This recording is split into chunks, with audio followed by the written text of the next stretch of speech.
Paz do Senhor, meus irmãos, eu gostaria de compartilhar uma palavra com vocês nesta noite, nesse momento oportuno que nós estamos tendo para meditarmos um pouco mais nas profecias bíblicas. Eu gostaria de trazer a vocês um pouco mais do entendimento sobre uma profecia, ou então até mesmo uma palavra do Senhor que reflete a nós esses dias. Sabemos que para você estudar uma profecia, ela pode ser estudada tanto para compreensão histórica de como foi o povo de Israel, como foi a passagem do povo de Israel nas mãos do Senhor, como foi ensinado o povo de Israel na época histórica em que eles estavam tanto no Egito, como na época da conquista de Canaã, e até mesmo quando eles estavam assentados na terra que foi prometida, que é Canaã. Então, nesse tempo que eles estavam em Canaã, muita coisa aconteceu. Reis foram levantados, reis bons, reis maus, e ao longo dessas histórias que nós lemos, nós aprendemos algumas coisas que podemos trazer para os nossos dias de hoje. Dentro da profecia, ela pode ser estudada não só para o momento em que foi aplicado a Israel, mas entendemos também que a palavra de Deus, como ela permeia todos os tempos da humanidade, ela pode ser aplicada em diferentes momentos. Não só aquele momento histórico em que aconteceu com Israel, nós também entendemos que o ensino que veio para Israel pode ser aplicado nos dias de hoje. Então, quando se estuda a profecia, nós temos que entender que ela é atemporal e também temporal. Ou seja, ela pode ser aplicada no momento específico em que ela foi lançada, e também a sua profecia pode ser revertida para a nossa compreensão nos dias de hoje. Então, eu quero trazer para vocês um acontecimento, de certa forma é profético, porque houve uma intervenção divina na realidade estabelecida naquela época, e em especial nós vamos falar aqui do rei Davi. O rei Davi, ele foi um homem escolhido por Deus, nós sabemos, para reinar sobre Israel. Entretanto, o tempo em que ele viveu durante Israel, ele cometeu muitos acertos e alguns erros.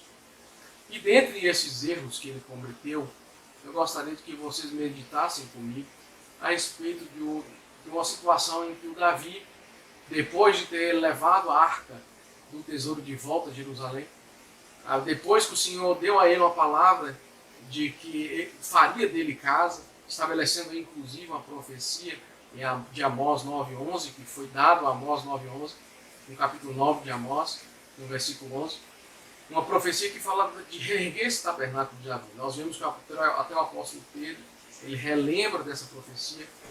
Mesmo depois, então, de Davi ter recebido essa profecia, de que o Senhor estabeleceria ele casa e faria que o trono dele seria perpetuado pelos séculos dos séculos, então pela eternidade, Davi, mesmo depois de ter ouvido essa informação de Deus, ele comete um ato que nós vamos tentar trazer ele para o contexto nosso no dia de hoje. Isso está relatado em 1 Crônicas, no capítulo 21, onde Davi ele decide enumerar o povo.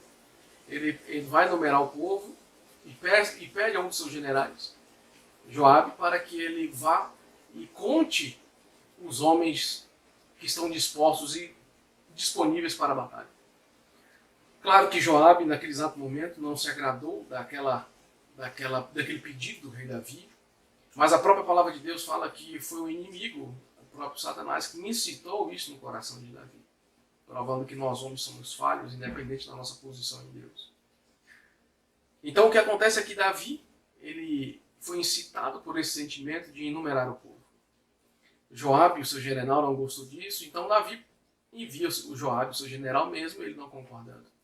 Joabe então vai, enumera o povo, conta o povo, e ele vê que são mais de 1 milhão de pessoas que estão disponíveis para a batalha. Claro que essa atitude de Davi desagradou não só o general, mas como a própria palavra diz, desagradou também a Deus. Deus se desagradou dessa atitude de Davi, se irritou contra essa atitude de Davi. Tanto que o Senhor ele envia um anjo, né? Ele envia um anjo e antes mesmo desse anjo vir, Deus envia também o profeta e fala para o profeta, para que o profeta Gade fale para Davi que ele tem 3 opções. A primeira, 3 anos, no versículo 12. Ou 3 anos de fome, ou 3 meses que seja consumido diante dos teus adversários? Ou a espada dos teus inimigos te alcance? Ou 3 dias a espada do Senhor, isto é, a peste na terra? E o anjo do Senhor destruiu todos os termos de Israel. Vê, pois, agora que resposta hei de levar a quem me enviou. Ou seja, o profeta Gade queria uma resposta de Davi. Claro que Davi, com certeza, nesse momento, ele percebeu que ele tinha feito uma coisa muito errada. E que o Senhor estaria para punir a Israel pela atitude que demonstrou claramente uma certa falta de confiança do rei para com a promessa de Deus, com a palavra de Deus. Que Deus estabeleceria o trono de Davi para sempre. Então, só a promessa que o próprio Deus fez a Davi já era o suficiente para ele não tomar esses cuidados de ter confiança no seu exército, ou até mesmo na força do braço dele. Era isso que o Senhor queria ensinar a Davi. Que independente da situação que ele viesse a passar, o Senhor estaria com ele, conduziria ele para a promessa dele se cumprir. E isto, claro que haveria a intervenção divina, a direção do Senhor, a instrução, o conselho. E Davi passou a tomar agora um conselho por ele mesmo, que foi enumerar o povo, para através da quantidade do povo, pudesse a ele dar uma ideia de quanto o seu exército seria poderoso. Claro que isso desagradou os olhos do Senhor. Então nós vemos que Deus faz essa proposta e fala para Davi escolher entre esses 3 caminhos, entre esses 3 castigos, qual desse ele escolheria. Davi fala claramente que ele não queria cair nas mãos dos homens. Então preferia ele cair nas mãos de Deus, que é misericordioso. Então a palavra de Deus fala que o Senhor enviou um anjo e uma peste veio sobre Israel. E caíram ali sobre Israel 70.000 homens.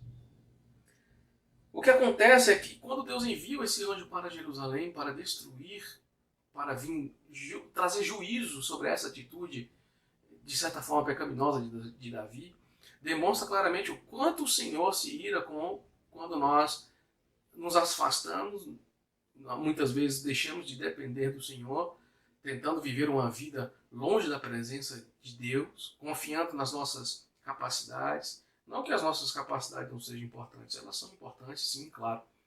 Mas isso significa, por meio da palavra, que maior do que nossas capacidades, mais poder do que tem as nossas capacidades. E olha que o homem tem condições de fazer grandes coisas. Mas maior do que essas capacidades que nós temos é a confiança no Senhor. Ele é poderoso para fazer tudo aquilo que ele prometeu a Davi. Davi demonstrou um ato totalmente de incredulidade diante daquilo que Deus tinha falado. E isso acabou trazendo para Israel um juízo da parte de Deus terrível. 70.000 homens morreram de peste por causa disso. Eu não quero fazer aqui uma comparação simplória com o que nós temos vivido. Não, isso aqui é apenas uma meditação sobre aquilo que Deus pode fazer quando Ele decide trazer o juízo para um determinado lugar, ou uma nação, ou até mesmo para o planeta. Nós sabemos que Deus vai trazer juízo sobre a Terra, mas nós sabemos que o juízo de Deus não é para destruição, ele é para que haja salvação. O juízo de Deus não é para a morte, é para a vida. Claro que aqueles que não se curvam estarão condenados pela sua própria escolha. Mas o juízo do Senhor é para trazer arrependimento, conserto, restauração. Esta é uma das formas de Deus fazer com que haja salvação. Não é a única forma, e eu te garanto também que não é a melhor forma que Deus escolhe para fazer. Claro que Ele enviou seu Filho para que isso não acontecesse. Ele enviou Jesus Cristo para que, por meio dessa graça benevolente dele, da parte de Deus, pudesse alcançar todos nós. Mas quando o homem ele abre mão dessa graça, essa benevolência do Senhor para conosco, Deus ele tem que agir dos seus meios para que o povo tenha os olhos abertos para Deus novamente. Então nós vemos que aqui Deus estava trazendo a Davi e ao rei Davi, e lamentavelmente sobre toda a nação, para que eles entendessem que eles têm que confiar no Senhor e depender do Senhor. Davi, então, ele tem aqui uma das provas mais difíceis que ele passou como rei de Israel. Então, Davi aqui, ele clama a Deus e se veste de saco e vai até a presença do Senhor. E ele vê esse anjo, na realidade ele vê primeiro o anjo, Ele vê esse anjo que está com espada desembainhada apontando com ela sobre Israel, e logo em seguida ele se veste, põe de sacos e vai até a presença de Deus, para se lançar na presença de Deus, para clamar pela misericórdia de Deus. Então o anjo do Senhor que estava na eira de Ornã, né, o Jebuseu, o anjo do Senhor então fala para o profeta para que Davi levante um altar nesta eira de Ornã e ali ofereça holocaustos e sacrifícios ao Senhor. Davi prontamente vai até a eira de Ornã e Ornã reconhece o rei Davi. E Ornã diz a Davi que ele pode pegar o que ele quiser, que na providenciaria os cordeiros, o sacrifício. E Davi prontamente fala, não, eu não vou oferecer ao Senhor nada que não me custe. Tem que custar algo para mim. Davi então compra a eira de Ornã por 7 quilos de ouro, traz os cordeiros para o sacrifício, os manjares para o sacrifício, e ali levanta um altar. Interessante que o anjo pede que aonde ele estava com a bainha desembainhada para lançar a peste, naquele mesmo lugar o anjo do Senhor pede que na mesma eira se levantasse um altar. Um altar de adoração, um altar de sacrifício, de entrega ao Senhor. E nós vemos isso aí no versículo 23. Né? Ele fala assim, então disse Ornã a Davi, toma para ti, faça o meu senhor dele o que parecer bem aos seus olhos. Que dou os bois para o holocausto, e o trilho para a lenha, e o trigo para a oferta de alimentos, tudo dou. Foi nesse momento que Davi disse, não, tem que custar algo para mim. Não vai ser as suas custas, ou não será o custo seu para que este sacrifício seja dado. Esse custo tem que ser meu. Davi tomou a posição de que isso deveria ser um holocausto oferecido por ele, não por Ornã. Davi entendendo que essa atuação, esse pecado partiu dele, então ele quer fazer esse sacrifício por todo Israel, levantando esse altar na eira de Ornã. Então Davi edificou ali um altar ao Senhor, no versículo 26, e ofereceu nele holocaustos e sacrifícios pacíficos, e invocou o Senhor, o qual lhe respondeu com fogo do céu sobre o altar de holocausto. E o Senhor deu ordem ao anjo, ele tornou a sua espada a bainha. Colocou a espada dele na bainha. O que isto representa para nós? Né? Lembrando também a você que naquela mesma época o tabernáculo de Moisés estava funcionando perfeitamente. Estava fazendo os sacrifícios, os holocaustos diários no tabernáculo de Moisés, que estava ainda funcionando. Mas nesse exato momento aqui, o anjo ele ordena Davi levantar outro altar na casa de Ornã, para que ali se ofereça sacrifícios, se ofereça louvores, adoração a Deus. E o fogo do Senhor, quando cai sobre aquele sacrifício, é uma demonstração de que ele foi aceito pelo Senhor.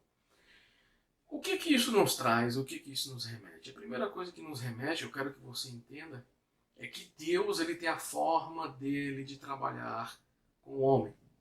E o ensinamento que Davi aprendeu naquela época, e logo aqui depois dessa passagem nós vemos Davi procurando fazer uma casa para o Senhor.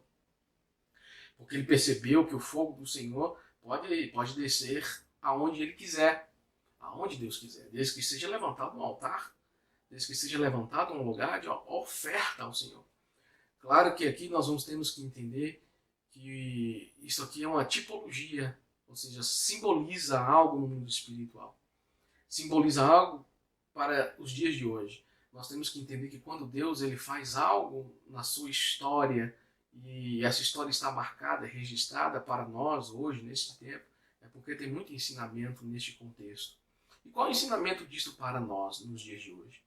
Entendemos que nós, como igreja, temos falhado em alguns aspectos. Que nós, como homens, mulheres de Deus, que estamos servindo ao Senhor, temos falhado em algum aspecto. E Deus tem a maneira dele de consertar, botar no eixo, alinhar os pensamentos, alinhar os corações, alinhar a igreja.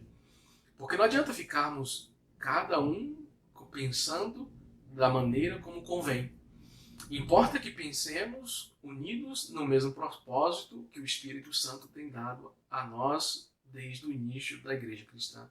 É que devemos, em unidade, amar a Deus, oferecer a Deus o nosso coração como sacrifício vivo. Então, o Senhor tem a forma dele de trabalhar. Entendamos que o que está acontecendo conosco nesses dias é uma forma de Deus alinhar nossas vidas com o trono dele. É o momento de nós levantarmos altares, não altares humanos. Claro, eu sou responsável pela Igreja Resplendor em Cristo. Entendo o nosso compromisso de estarmos ali com um ponto aberto para que pessoas identifiquem aquele lugar e possam estar ali e encontrar um descanso para a sua alma, um encontro com Jesus, uma transformação de vida. Mas o mais importante disso tudo não é os 4 paredes que estão ali, mas o fato de que você e eu podemos abrir o nosso coração ao Senhor em nossos lares, em nossa casa, em qualquer outro lugar. E especialmente na casa. A palavra de Deus está repleta de versículos que fala do quanto que os homens tiveram relacionamento com Deus em seus lares. Nós vemos aí exemplo do profeta Elias na casa, né, da viúva,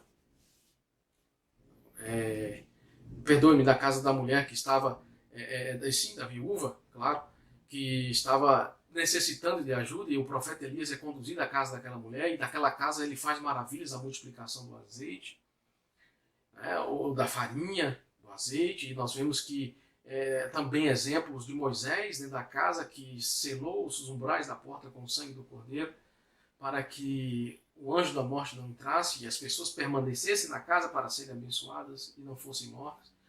Nós vemos também que os discípulos eram enviados de casa em casa, enviando o Evangelho, a palavra do Evangelho, ensinando sobre o Evangelho, sobre as boas novas de Jesus Cristo. Nós vemos em várias passagens quanto que a igreja foi identificada como uma igreja que habitava em casas de famílias, e ali elas reuniam pessoas.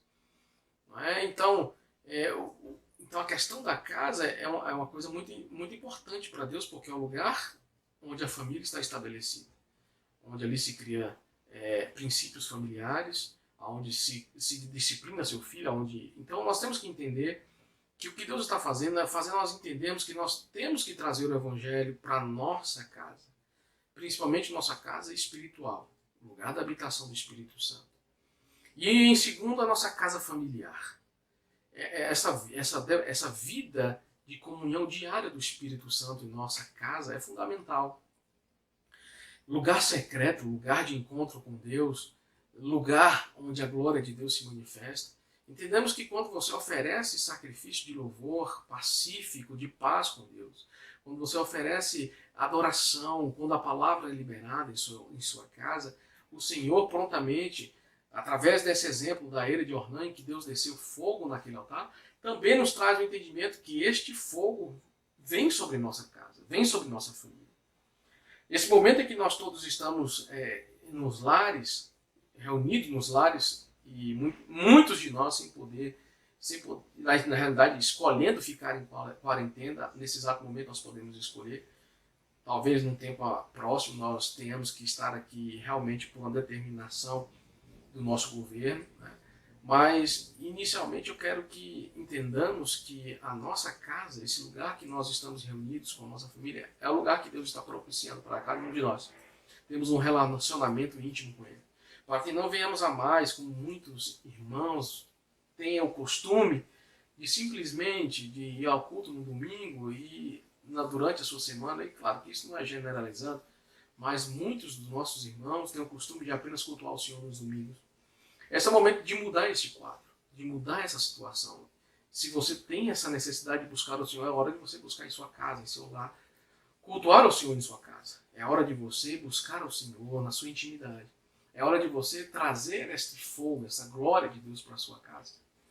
O rei Davi, ele teve essa experiência na era de Ornã, entendendo que quando ele levantou esse altar na casa de Ornã, na era de Ornã, o que aconteceu? A peste foi cessada.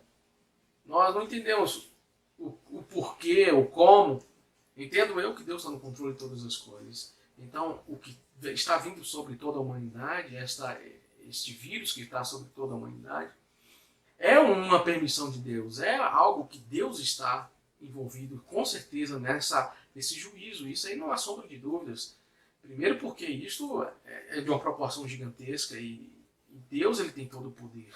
Essa é a forma, muitas vezes, aí você pode perguntar, mas isso seria algo tão ruim que viesse sobre os idosos, sobre aqueles que estão mais frágeis, não é?